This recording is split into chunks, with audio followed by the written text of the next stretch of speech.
नमस्कार दोस्तों, मेरा नाम है सोनू निगम और आप देखना शुरू कर चुके हैं सेंटर फॉर सोशल स्टडीज़ की वीडियो। जो आपका चैप्टर नंबर 5 है कंटेम्प्रेरी वर्ल्ड पॉलिटिक्स का United Nation and its organisation, संयुक्त राष्ट्र और इसके संगठन। तो उसमें आपको जो नया टॉपिक आपका ऐड हुआ है अपडेटेड सिलेबस के अनुसार, उसमें आपको यूनेस्को के बारे में पढ़ना है, यूनिसेफ के बारे में पढ़ना है और आपको इंटरनेशनल लेबर ऑर्गेनाइजेशन के बारे में पढ़ना है। ये वीडियो यूनेस्को के बारे में होगी।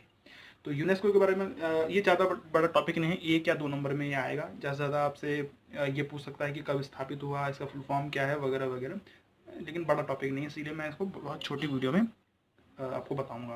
तो यूनेस्को का जो फुल फॉर्म सबसे पहले आपको जाननी होती है, अगर आ सकती है यूनेस्को की फुल फॉर्म बताइए, तो यूनेस्को की फुल फॉर्म इंग्लिश में है क्या? United nation. यूएन का मतलब यूनाइटेड नेशन, ई से एजुकेशनल, एस से साइंटिफिक, सी से कल्चरल।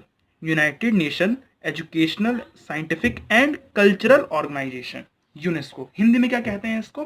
हिंदी में इसे कहेंगे संयुक्त राष्ट्र, एक मिनट, संयुक्त राष्ट्र शैक्षिक, वैज्ञानिक एवं सांस्कृतिक संगठन। संयुक्त राष्ट्र शैक्षिक, वैज्ञानिक एवं सांस्कृतिक संगठन। इसकी स्थापना कब हुई? इसकी स्थापना 4 नवंबर 1946, 4 नवंबर 1946 में इसकी स्थापना की गई थी। इसकी स्थापना हुई। अच्छा, इसका मुख्यालय कहाँ है? जैसे हर ऑर्गेनाइजेशन का एक मुख्यालय होता ही है, इसका मुख्यालय कहाँ है? यूनेस्को का मुख्यालय कहाँ है? यूनेस्को का मुख्यालय फ्रांस की राजधानी, फ्रांस यूरोप का देश है, आपको पता होना चाहिए, मैप में आ सकता है। फ्रांस की राजधानी पेरिस में है। फ्रांस की राजधानी पेरिस में। तो आपसे ये पूछ सकता है 1 नंबर में कि यूनेस्को की राजधानी कहाँ है, यूनेस्को का हेडक्वार्टर कहाँ है, तो आप लिखेंगे पेरिस में। अच्छा, इस समय इसके जो मुख्य अध्यक्ष हैं, जो इसके अध्यक्ष हैं, उसका नाम आंद्रेई आजोले है। आंद्रेई आजोले अभी इसके अध्यक्ष है। वर्तमान अध्यक्ष की मैं बात कर रहा हूँ, वर्तमान। हालांकि ये शायद ना पूछे आपसे अध्यक्ष कौन है, ये ना पूछे।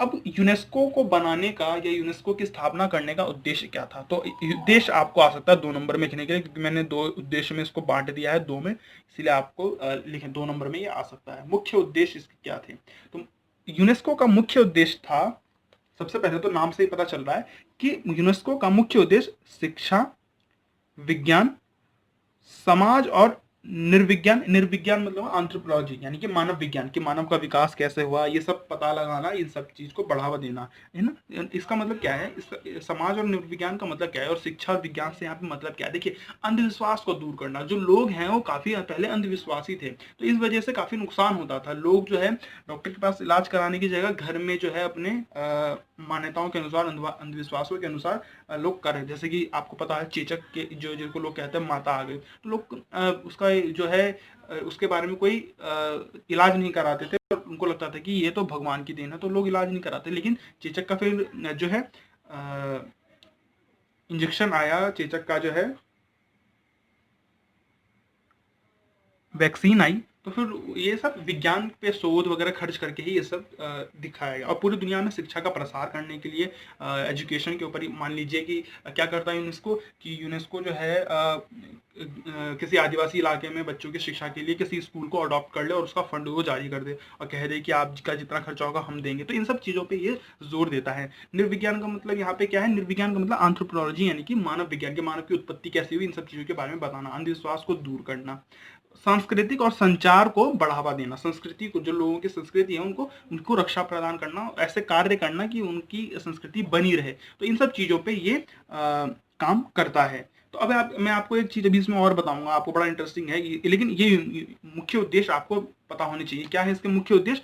पहले शिक्षा, विज्ञान, समाज और निर्विज्ञान, निर्विज्ञान एंथ्रोपोलॉजी, इसे आप मानव विज्ञान भी लिख सकते हैं, संस्कृति और संचार को बढ़ावा देना। इसके अलावा आप देखें तो पिछले कुछ वर्षों में इसके जो कार्य हैं उसमें वृद्धि हुई है, और इसने जो कार्य किए हैं, मतलब पूरी दुनिया में जो इसने कार्य किए हैं उसके बारे में आपको अगर मैं बताऊं, पिछले कुछ वर्षों में इसने जो बड़े कार्य किए हैं वो क्या है?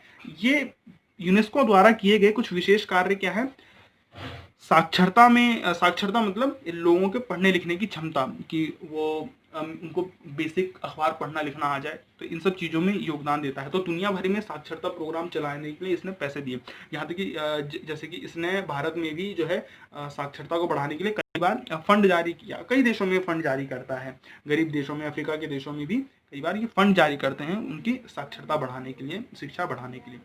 तकनीकी और शैक्षिक परीक्षक, आपने सुना होगा इंडियन गवर्नमेंट स्किल इंडिया वाला प्रोग्राम चला रही है। तो स्किल इंडिया जैसे बहुत सारे प्रोग्राम होते हैं, तो ऐसे ऐसे चीज़ों पे भी ये शोध के लिए, शैक्षिक प्रशिक्षण के लिए पैसा देता है। जैसे मान लीजिए किसी आदिवासी इलाके, किसी पिछड़े इलाके में महिलाओं को उसको शिक्षित करना है कि किस तरह से सिलाई की जाती है, तो वो क्या करेंगे, मशीन का दान दे देंगे, सिलाई मशीन का दान देंगे। तो इस प्रकार से सब कार्य करती है। और स्वतंत्र मीडिया को बढ़ावा देना, स्वतंत्र मीडिया को पूरे जो बढ़ावा देना, जो भी इनके सदस्य देश हैं, इन सब में ये सारे काम करती है। साक्षरता के लिए, तकनीकी और शैक्षिक प्रशिक्षण के लिए, स्वतंत्र मीडिया को बढ़ावा देने के लिए काम करती है। आज के कुल सदस्यों की संख्या क्या है? इस समय इसकी कुल सदस्यों की संख्या 193 है। पहले इसकी कुल सदस्यों की संख्या 195 हुआ करती थी, लेकिन फिर 2 देश बाहर निकल गए। कौन से 2 देश थे? जी हाँ, बिल्कुल आपने बगल में देखा, अमेरिका और इजराइल जो है 2019 1 जनवरी 2019 को यूनेस्को से अपने आप को अलग कर लिया है उन्होंने। उसके कई सारे कारण है, वर्ल्ड पॉलिटिक्स उसके ऊपर काम करी है, ये सब आपको नहीं जानना। बस अमेरिका और इजराइल अब इसके सदस्य नहीं है। तो इस वीडियो में इतना ही। चैनल को सब्सक्राइब करें, वीडियो को लाइक करें।